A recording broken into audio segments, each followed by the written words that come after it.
បាទសួស្តីបងបងនេះប្រភេទថ្ម11ដុំប្រភេទថ្មសាច់ពិសេសណាចង់ថាប្រភេទនេះទេប្រភេទនេះគឺ position ដែលខ្ញុំដាក់ធំជាងគេបាទធំជាងគេហ្នឹង position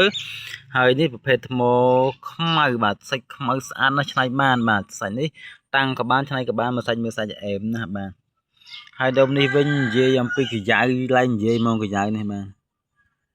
បងមើលឲ្យពិនិត្យឲ្យមើលទៀតបាទហើយសាច់កមួនល្អទៀត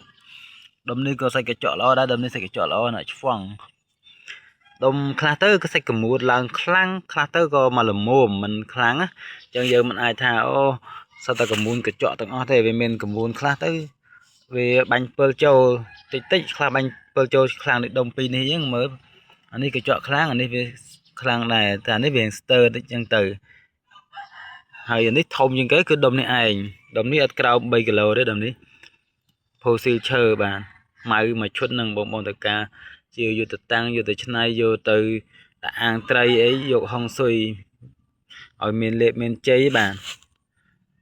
អាចយកទៅឆ្នៃបានយកទៅតាំងក៏បានបាទមើលតែកាយ៉ៅគេនេះក៏អេមនេះមួយដុំនេះបើលក់រាយវិញក៏មិនថោកទេណាមកកាយ៉ៅយើងលក់ថ្លៃបាទ